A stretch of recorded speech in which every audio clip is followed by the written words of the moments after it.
ओम नमः शिवाय।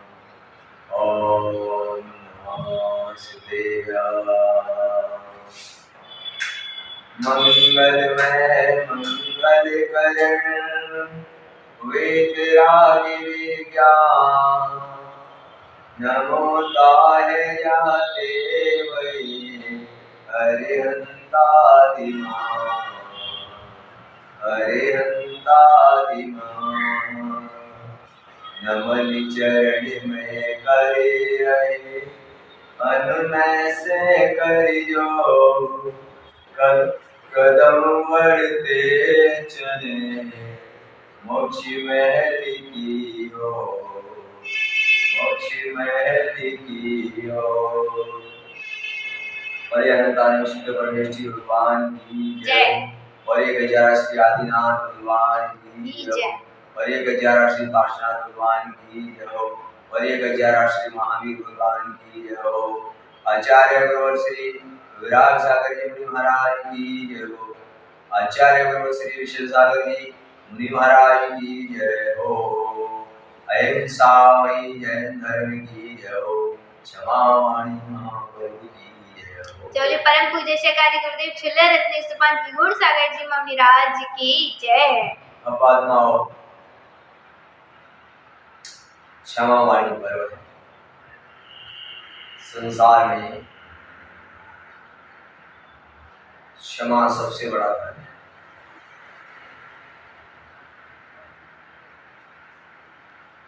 हमारे दशलक्षण पर्व क्षमा से शुरू होते हैं और क्षमा वाणी के साथ पूर्ण हो जाते हैं। इसका मूल कारण यही है कि जब जीवन में क्षमा आ जाती है तब दसों धर्मों का समावेश होता है। दसों धर्मों का समावेश और क्षमा में ही।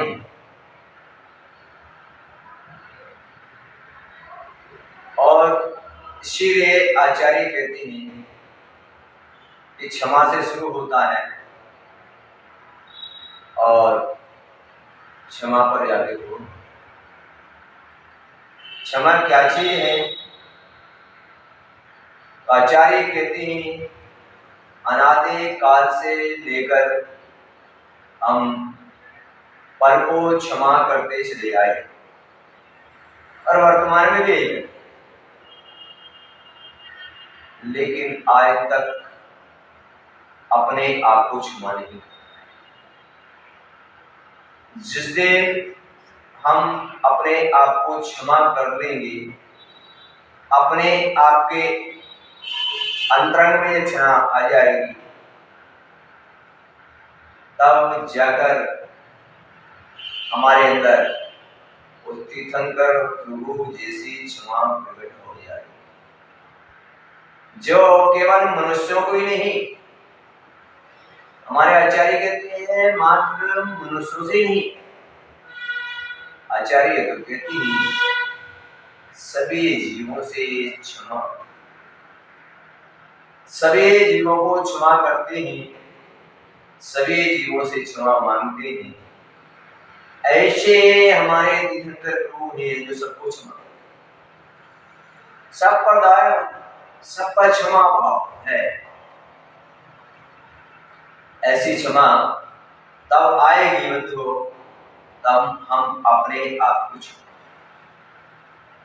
और अपने आप को क्षमा कब करेंगे, कैसे होगी? संसार में अनादि काल से लेकर अनेक प्रकार के कर्मों के अपराध करते चले आ रहे हैं। उन अपराधों से हम मुक्त नहीं हो पा रहे हैं, उन कर्मों की व्यवस्थाओं से मुक्त नहीं हो पा रहे हैं, उन पापों से निवृत्त नहीं हो पा रहे हैं। संसार में अनेक बार हमने पर से क्षमा मांगी, क्षमा किसी ने मांगी तो किया भी, लेकिन अपने आत्मा को क्षमा। अनादि काल से वो अपराधों को कर रहे हैं, वो अपराध आज तक क्षमा नहीं कर पाए, इसीलिए तो आज तक हम परमात्मा नहीं, इसीलिए हम परमात्मा जैसी क्षमा को प्राप्त नहीं कर पाए। क्षमा, क्षमा आचार्य कहते हैं, क्षमा कायरों का धर्म नहीं है, क्षमा वीरभूषणम, क्षमा वीरों का आभूषण है। क्षमा वीरों का आभूषण है, और वीर महापुरुष जो हुआ करते हैं वो क्षमा भाव रखते हैं। बंधुओं, विचार कर सकते हैं, जब कोई व्यक्ति असहाय हो जाए, जब कोई व्यक्ति अपने कर्तव्यहीन हो जाए, जब कोई व्यक्ति किसी महापुरुष के आगे अपने हाथ खड़े कर दे और वो अपने आप से कहे कि मैं आपसे एक कार्य करने पर मैं समर्थ नहीं हूं, या कोई राजा किसी से कहे मैं आपसे युद्ध करने को क्षमा नहीं करने को तैयार नहीं हूं, तो महापुरुष उसको क्षमा कर देते हैं और उसके राज्य से वापस लौट चले जाते हैं।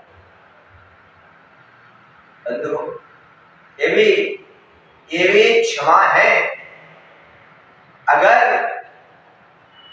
अगर कोई इस प्रकार की याचना करता है, कोई इस प्रकार का अपनी कमजोरी को जाहिर कर रहा है, तब आचार्य कहते हैं कि वीर पुरुष जो होते हैं वो उसको भी क्षमा करके और अपने राज्य को लौट कर आ जाते हैं और कहते हैं कि तेरा राज्य तू संभाल और मैं तो चला। क्योंकि जब तूने अपने कमजोरी को प्रकट कर दिया, तूने समर्पण कर दिया, फिर तेरे राज्य में मुझे इसको हाथ में देने से क्या बंधुओं, तो ये भी क्षमा कही गई। किसी की अगर समर्थ नहीं है किसी कार्य को, और उसको भी उस कार्य में उसको संलग्न करके उस स्थान को छोड़ना भी क्षमा है। बंधुओं, हमारे भगवान महावीर स्वामी क्षमा को उन शब्दों में समाहित कर रही है और कहते हैं जियो और जियो। यानी आचार्य यहाँ कह रहे हैं स्वयं जियो और जियो। अगर हमारे किसी भी कार्य से दूसरों को तकलीफ होती है, दूसरों को परेशानी हो रही है, दूसरों को जीने में दिक्कत हो रही है, तो आचार्य कहते हैं जियो और जीने दो। आप भी जियो और दूसरों को भी जीने दो। तो वही जीने के लिए आचार्य कहते हैं, भगवान कहते हैं, जब इस प्रकार की जीने की बात आती है, इसमें भी क्षमा समाहित है, इसमें भी क्षमा समाहित है। अगर हमारे जीवन के हम दिशा परिवर्तन कर देते हैं, हम अगर हमारी दिशा को मोड़ देते हैं और उससे अगर दूसरों को जीवन की शांति मिलती है, दूसरे के जीवन में सुख मिलता है, दूसरे के जीवन में आनंद मिलता है, तो यहाँ पर आचार्य कह रहे हैं कि तुम्हारा उस स्थान से दूसरे स्थान पर अपने उसे जियो और जीने को नारा सार्थक करने के लिए स्थानांतरण करना भी आपके लिए क्षमा है कि आपने दूसरों पर क्षमा की और अपने आप को भी क्षमा किया और आपने स्थानांतरण करके जियो और जीने दो का नारा सार्थक किया, जिसमें क्षमा बहुत छुपा हुआ है। क्षमा व छुपा हुआ है। क्यों? क्योंकि यहाँ पर किसी भी प्रकार का अगर हम ये बोलते हैं कि हमारे इस प्रकार की अब हमारी हैसियत नहीं है या हमारी समर्थ नहीं है, तब आचार्य कहते हैं ये भी क्षमा भाव है। या उन जीवों को हमने क्षमा किया कि आपको हमारे माध्यम से किसी प्रकार का कष्ट ना हो, किसी प्रकार का दुख ना हो, किसी प्रकार की तकलीफ ना हो, किसी प्रकार की परेशानी ना हो, और हम अगर वहां से उन जीवों से भी क्षमा मांगकर और स्थानांतरण कर देते हैं, तब भी आचार्य कहते हैं कि ये भी क्षमा भाव है। बंधुओं, ये भी क्षमा भाव है। और हमारे उसे किसी को क्षमा भी कर दिया और उस क्षमा करने के बाद हम वहां पर उपस्थित हैं और दूसरे व्यक्ति को अंदर ही अंदर कष्ट हो रहा है, तो वो क्षमा भाव। इसलिए बंधुओं, ऐसे क्षमा करने के लिए आचार्य कहती है, और क्षमा उसे जीवन के अंदर में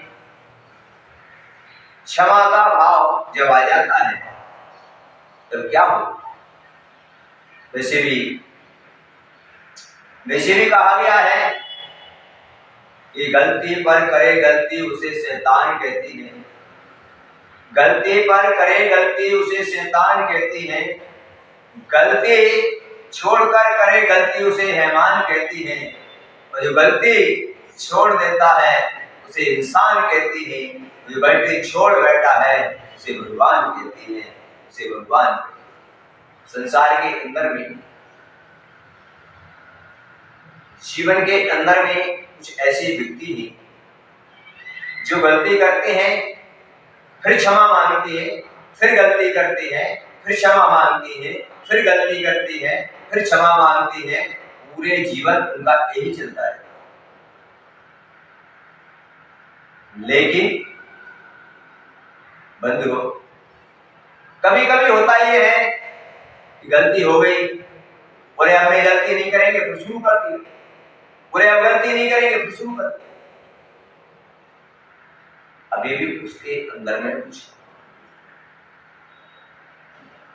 और जो गलती को छोड़ देता है, जो भगवान के चरणों में, गुरुवर के चरणों में आकर बोल देता है, क्योंकि आचार्य कहती है कि क्षमा वही है, एक बार जो गलती हो और वो व्यक्ति ऐसा भाव बना ले, और भाव बनाकर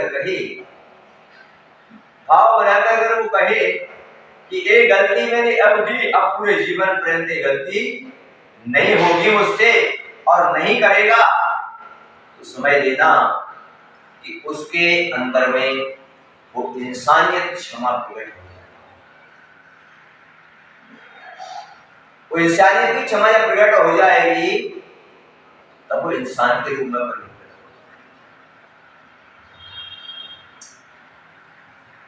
हो। और बंधुओं,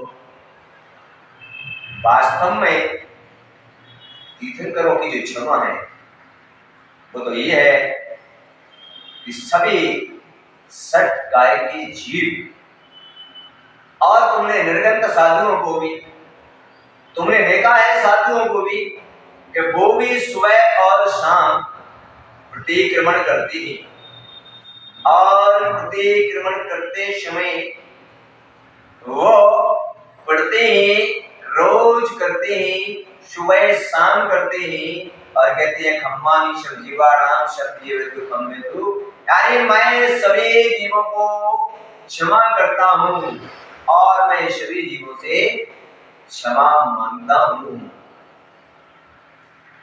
संसार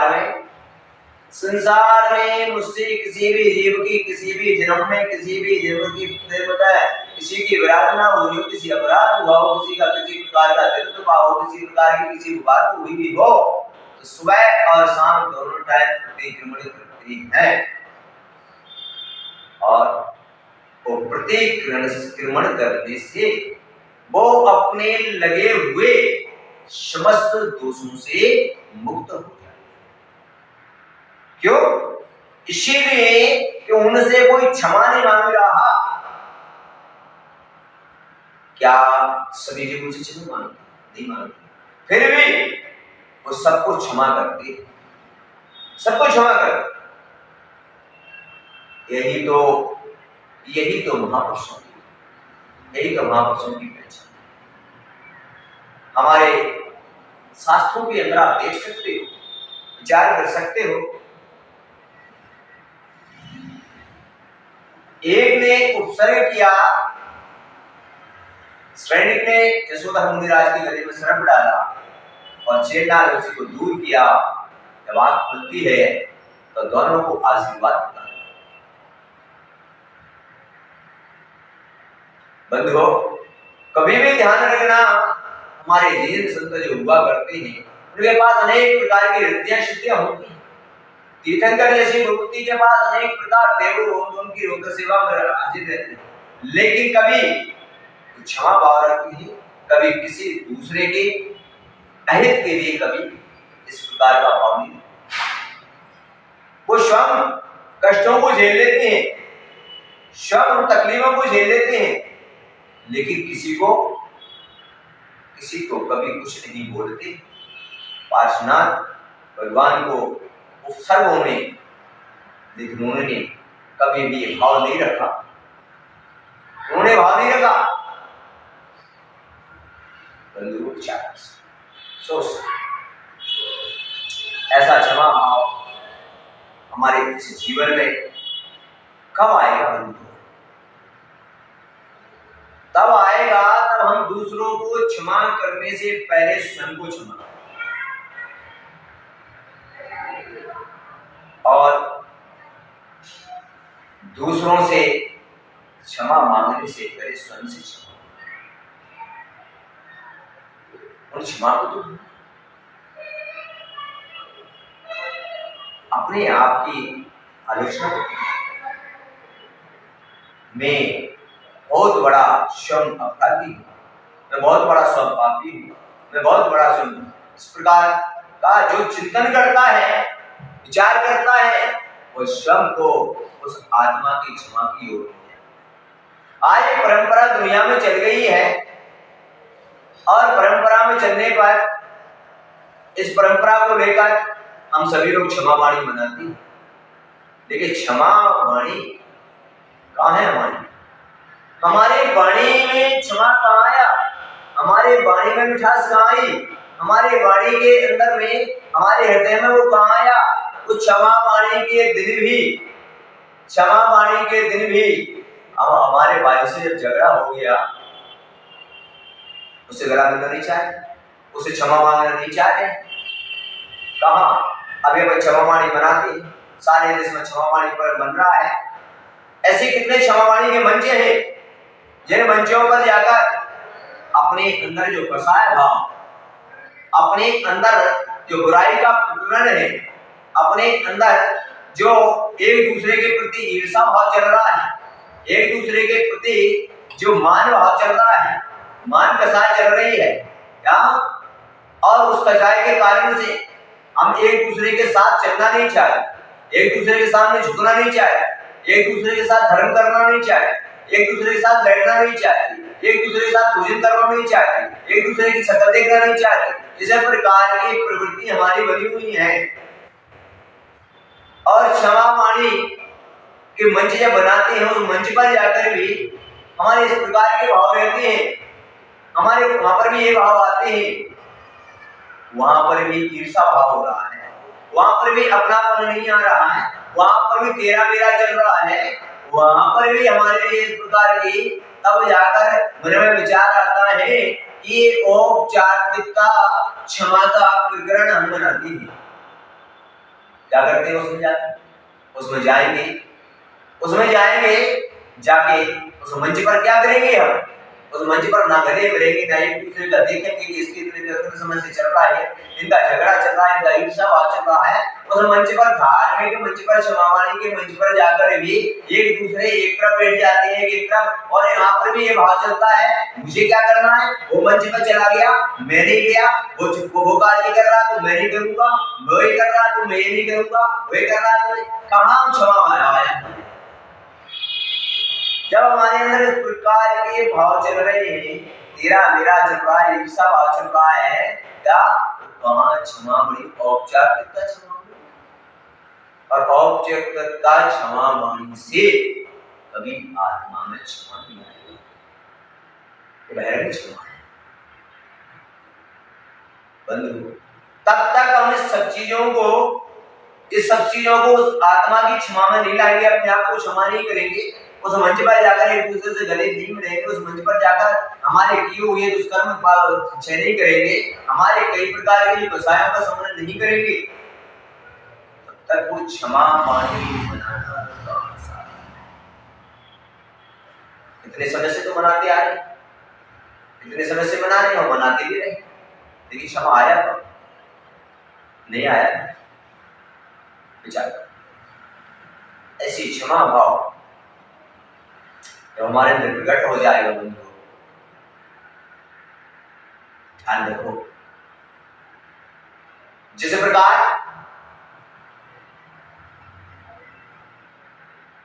एक कथानक आता है और क्षमा वाणी तुमको बताया तो दशरक्षण पर्व साल में 3 बार, क्षमा वाणी 3 बार बनाई जाती है, 3 बार इसलिए बनाई जाती है कि इतने बीच के अंदर में अगर कोई ईर्ष्या भाव, कसाय भाव हमारा चल रहा है तो अभी वो अप्रत्यहान ज्ञान कसाय तक चले, और अगर 4 महीने में हर बार अगर हम उस क्षमा वाणी में क्षमा कर लेते हैं तो वही कसाय 6 महीने पूर्ण नहीं हो पाती है, और जब नहीं हो पाती है नहीं तो 6 महीने पूरे होते ही वही कसाय अनंतान बुद्धि कसाय बन जाती है, जो अनंत भवों तक हमारे साथ है। इसीलिए 3 बार दृष्टि प्रवाती है, 3 बार क्षमा वाणी मनाती है, लेकिन एक बार भी मनाते हैं तो भी तो विचार कर लो, तुमसे चिंतन कर लो, एक बार 1 साल हम मना रहे हैं उसमें तो करना कम से कम अपने परिणाम शुद्ध तो कर, अपने भाव शुद्ध तो कर ले। नहीं बंधु, जिस प्रकार एक उदाहरण आता है, एक राजा घर से निकल जाता है, और जब घर से निकलता है चला जाता है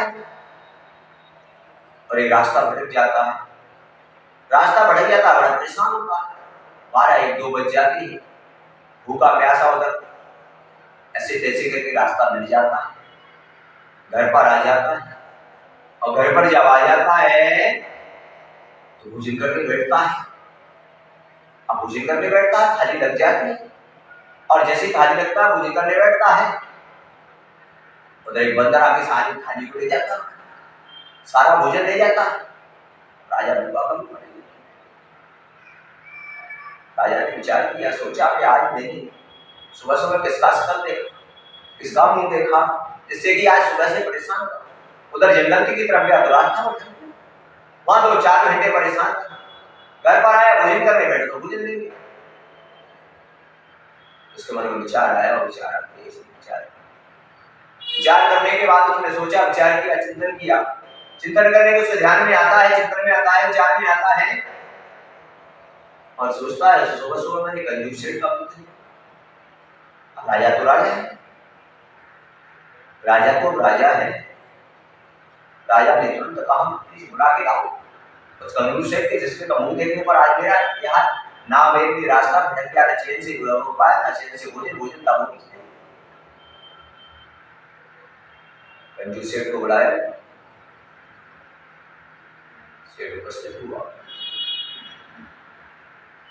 जल्लाद को बुलाया और कहा उसको फांसी पर रखा। इसके कारण इसका मुद्दे कहाँ है? सुबह से परेशान, रास्ता भटक गया, भोजन भी नहीं मिला।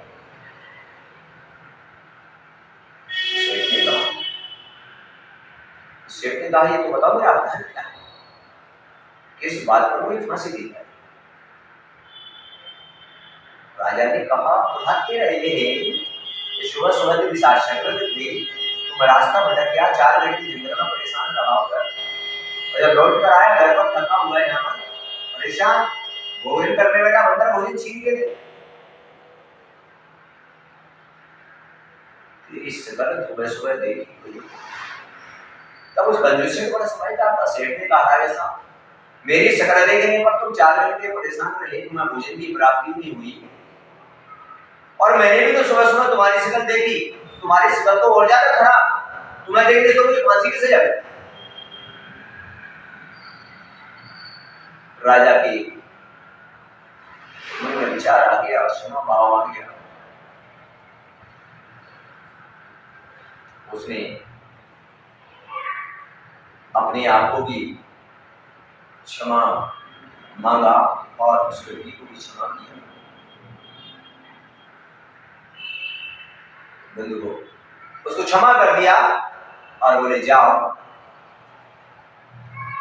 राजा ने मन में विचार किया, उसको क्षमा किया और अपने आप से भी क्षमा मांगा। बहुत बड़ा कभी कभी हमारे मन के अंदर जो भ्रांतियां हैं, कभी कभी भ्रांति भी हमारे जीवन के अंदर में उस क्षमा से दूर कर।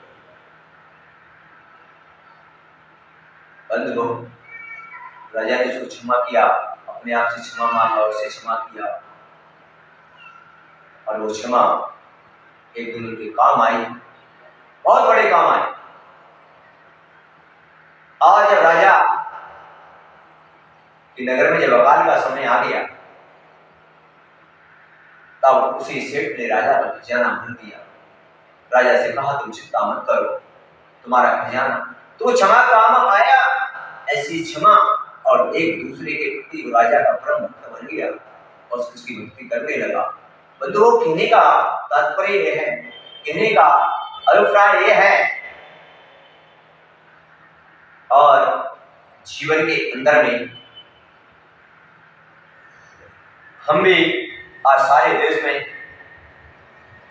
यही आशीर्वाद दे रहे हैं और कह रहे हैं कि जिन जीवों ने हमारे प्रति अनादिकाल से किसी भी प्रकार का हमसे उनका कोई कर्म का संबंध रहा, किसी का वैर भाव रहा हो, या किसी प्रकार की कोई अगर बात रही हो, तो हम आज जिनसे हम लोग हमारे सामने भी नहीं है, फिर भी हम सभी जीवों को क्षमा करते हैं और सबसे क्षमा की भावना यहाँ पे रखते हैं। और आज क्षमा मानी का यही हमारा महत्व है, यही हमारा पर्व है। और किसी के गाल पर चाटा मारने के बाद उसे क्षमा मांगा जाए तो वो क्षमा नहीं है। पहले किसी के गाल पर चाटा मारो फिर वो क्षमा नहीं है, उस समय अपने आप से क्षमा मांगो। इसलिए बंधु, आज क्षमा का भाव यही धारण करना है और क्षमा धारण करते ही अपने जीवन के अंदर हमारे तीर्थंकर जैसी क्षमा आ जाएगी, हम भी एक दिन तीर्थंकर के लोग जाएंगे और हमारा जीवन सुख और मंगल बन जाएगा। बोलिए 1008 श्री पार्श्वनाथ भगवान की परम पूज्य श्री कार्य गुरुदेव श्री गुण सागर जी महाराज की जय।